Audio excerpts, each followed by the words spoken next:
Boa noite, meu nome é Felipe. Esta é uma live devocional onde eu trago uma leitura bíblica.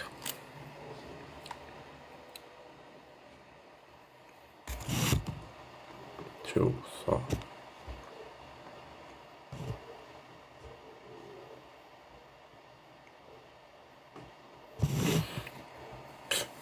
Pronto.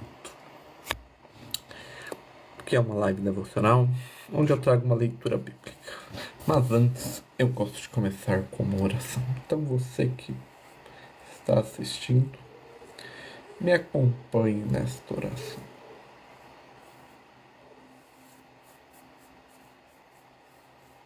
Vamos lá.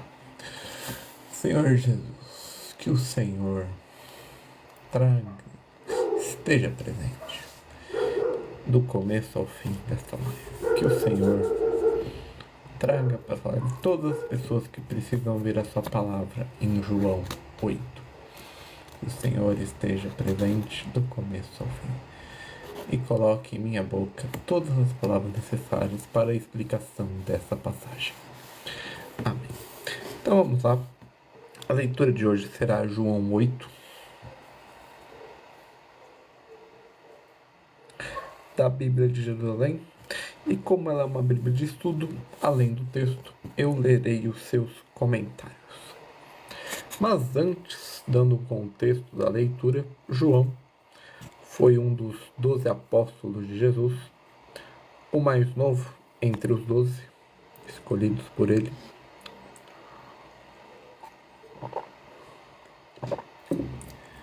E além do seu evangelho, ele escreveu 3 cartas. Peraí, rapidinho. Pronto.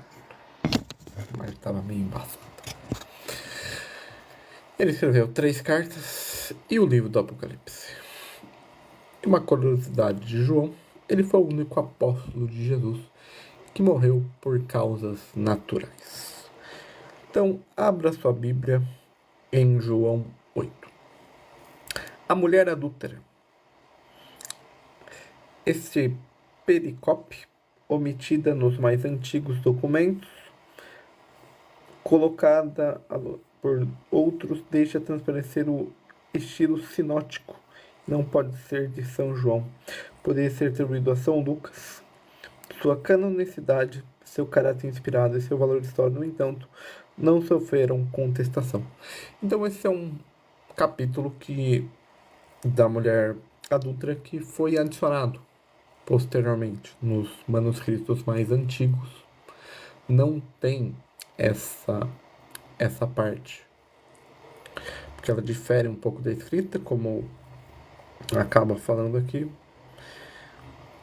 mas vamos ler do mesmo jeito.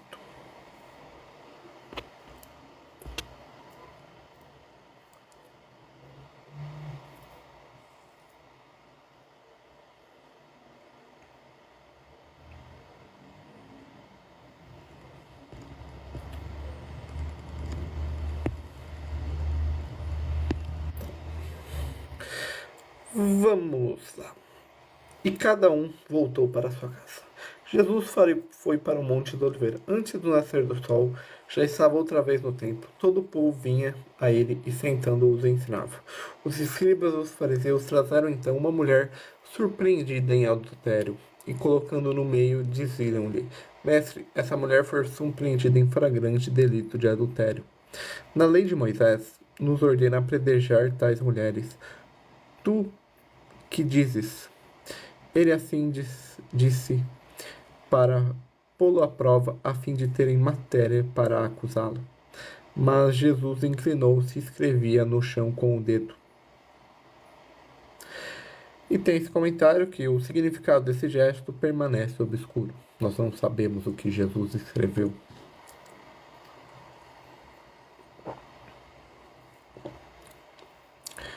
Com persistentes em interrogá-lo, ergueu-se e disse: Quem deste vós estiver sem pecado, seja o primeiro a atirar uma pedra.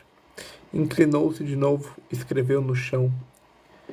Eles, porém, ouvindo isso, saíram um após outro, a começar pelos mais velhos.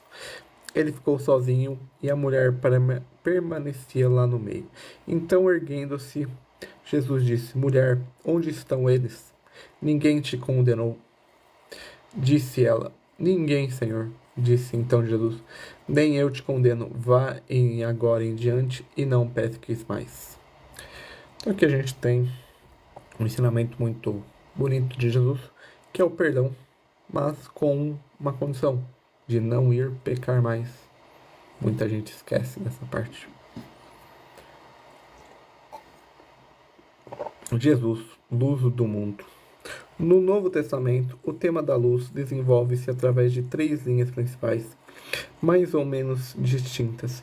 Como o sol ilumina uma estrada, também a luz, tudo que ilumina o caminho para Deus outrora. A lei, a sabedoria e a palavra de Deus.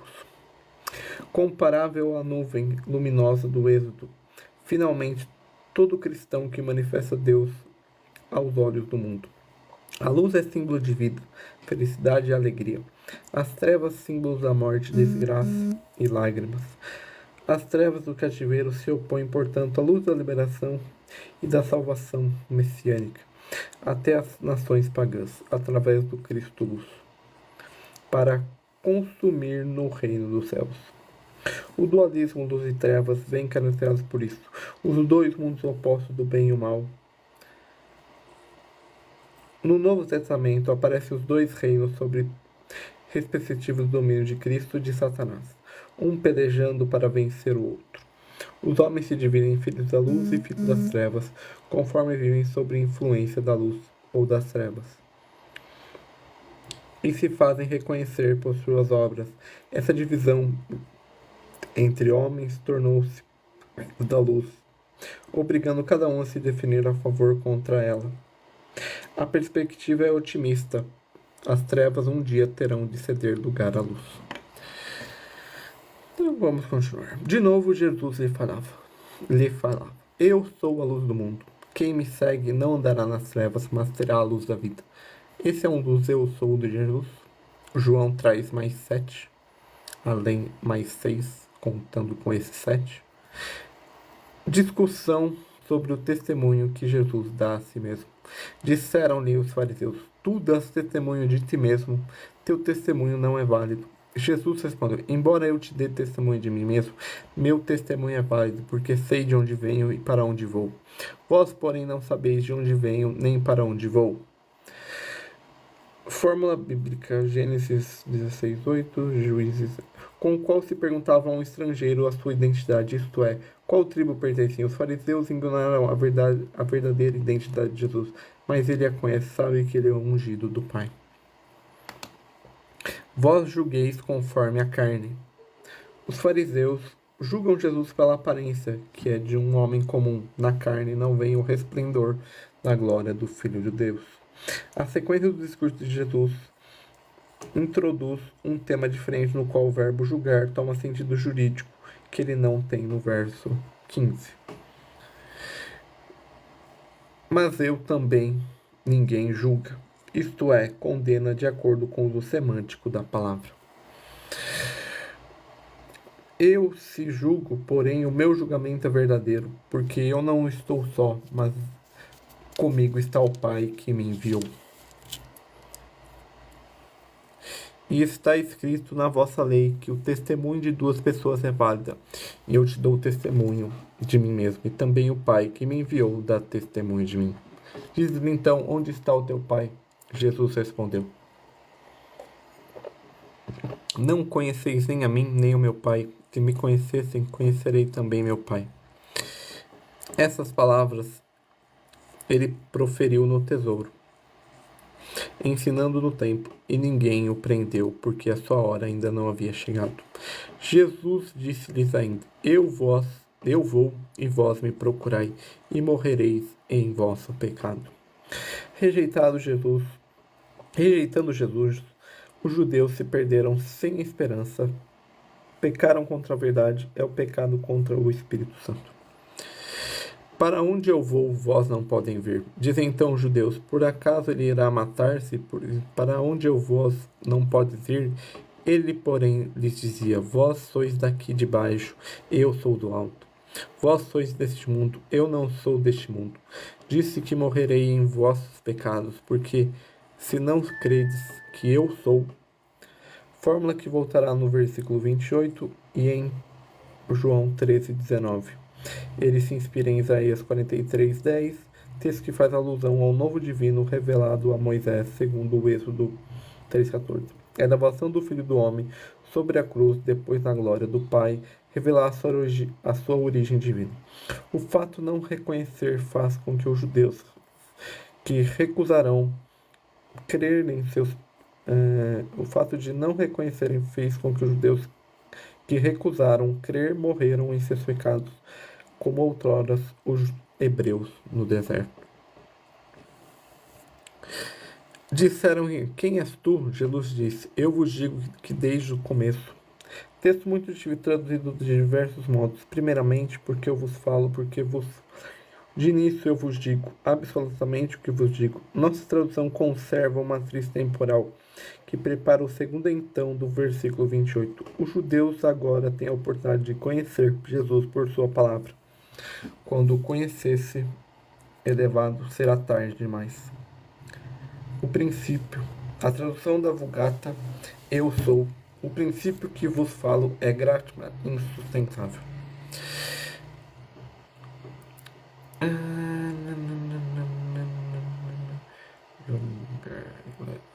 Que nada faço por mim mesmo, mas falo como meu pai, como me ensinou o pai. E quem me enviou está comigo. Não me deixou sozinho, porque faço sempre o que lhe agrada. Tendo ele assim falado, muitos creram nele. Jesus e Abraão. Disse então Jesus aos judeus que nele haviam crido: Se permanecerem na minha palavra, serei verdadeiramente meus discípulos e conhecereis a verdade. A verdade é a expressão da vontade de Deus a respeito do homem, tal como foi transcrita por Cristo. Nós o conhecemos no sentido semântico que ele habita em nós, como um princípio da vida moral. Caminhamos, vivemos segundo suas diretivas, fazemos a verdade, agimos em conforme com aquilo que diz de si mesmo. Ela se opõe, portanto, ao mundo, como uma espécie de ético. Aquele que pertence ao mundo só podem odiá-lo. Aquele que dá verdade obedece à mensagem de amor em Cristo, que Cristo nos transbordou a parte de Deus. Eles são santificados pela verdade, como também pela palavra de Deus. Uma vez que essa verdade vos é dada por Cristo, aí pode afirmar que ela é a verdade que nos conduz. Por este pode afirmar que ela é a verdade que nos conduz ao Pai. Assim como que depois de sua volta para junto do Pai é o Espírito que conduz nós a toda a verdade, será a verdade, ou o Espírito de verdade. E conhecereis a verdade, e a verdade vos libertará. Respondo: somos descendentes de Abraão, e jamais fomos escravos de alguém.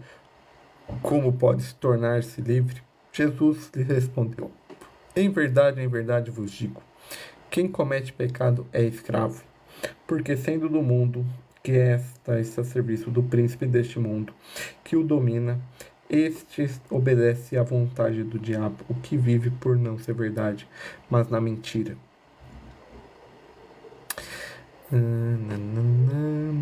Ora, o escravo não permanece sempre na casa, mas o filho aí pertence para sempre.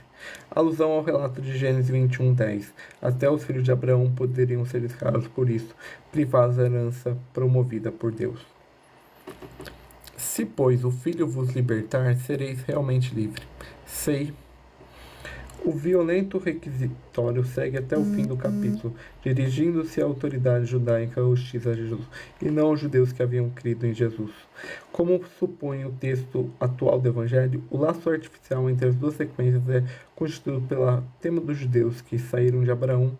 A própria sequência não é homogênea.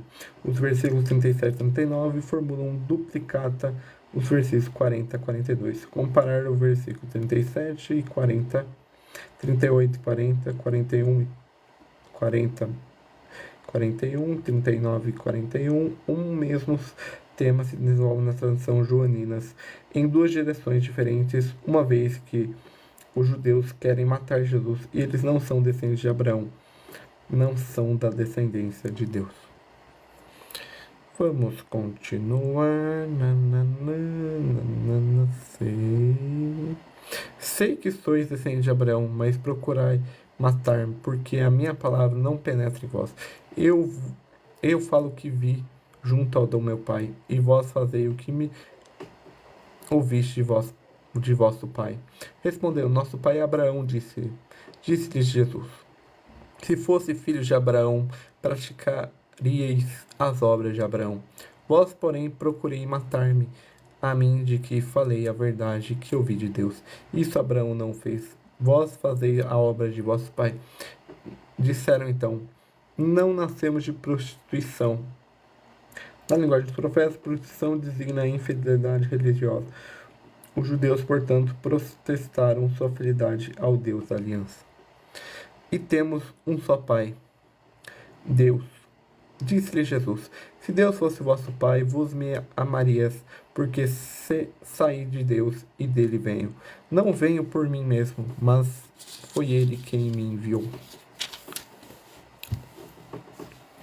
Porque não reconhecerem a minha linguagem, é porque não podeis escutar a minha palavra. Estando sob dependência do diabo, o inimigo da verdade. Vós sois do diabo, vosso pai, e quereis realizar os desejos de vosso pai. Ele foi homicida desde o princípio, e não permaneceu na verdade, porque ele não há verdade. Enquanto ele mente, fala que ele é próprio, do que ele é próprio, porque é mentiroso e o pai da mentira. O pai do mentiroso, a mentira contrário da palavra e da verdade, está ligado ao nada e ao mal. Os judeus que negaram a verdade de Jesus estão sujeitos ao chefe de todos os inimigos dessa verdade. Mas por que digo a verdade, não credes em mim? Quem dentre vós me acusa de pecado? Quer dizer, de infidelidade a Deus na missão dele recebida. Se digo a verdade, por que não credes em mim? Quem é de Deus, ouve as minhas palavras. Por isso não ouvis, porque não sois de Deus. Os judeus responderam, não dizíamos com razão que és samaritano e tens demônio? Respondeu Jesus, eu não tenho demônio, mas honro meu Pai, e vós procurai me desonrar. Não procuro a minha glória, e há quem procure e julgue. Em verdade vos digo, se alguém guardar a minha palavra, jamais verá a morte. Disseram-lhe os judeus, agora somos quem sabemos que tem demônios. Abraão morreu, os profetas também morreu, mas tu dizes, se alguém guardar a minha palavra, jamais proverá da morte. És porventura maior que o nosso pai Abraão, que morreu? Os profetas também morreram. Quem pretende ser? Jesus respondeu, se glorifico a mim mesmo, minha glória não é nada. Quem me glorifica é o meu Pai, de quem dizes é o nosso Deus. E vós não o conhecesse, mas eu o conheço. E se eu dissesse não o conheço, seria mentiroso como vós. Mas eu o conheço e guardo a sua palavra. Abraão, vosso pai, exultou por ver o meu dia. A vinda de Jesus aqui se atribui a uma expressão reservada a Deus, o dia de Yahvé. Ele ouviu e encheu-se de alegria. Abraão viu o dia de Jesus, como Isaías viu a sua glória de longe. Num acontecimento profético, o nascimento de Isaac que provocou o riso de Abraão. Jesus se apresentou como verdadeiro objeto da promessa feita a Abraão, que é a verdadeira causa de sua alegria, o Isaac espiritual. Em verdade vos digo, disseram então os judeus, não tens nem ainda 50 anos e viste Abraão? Jesus lhe disse, em verdade vos digo, que antes de Abraão existisse, eu sou. Então apanharam pedras para atirar. A pretensão de Jesus a um modo divino de existência é, aos olhos de Deus, blasfêmia, possível de apedrejamento. Jesus, porém, ocultou-se e saiu do templo. E aqui nós terminamos a leitura de João 8, com os comentários da Bíblia de Jerusalém. Agradeço a todos que participaram. Amanhã, por volta desse horário, entre 7 e 8 horas, eu volto com mais uma live de leitura bíblica. Tchau, tchau e até amanhã. Uma boa sexta-feira santa.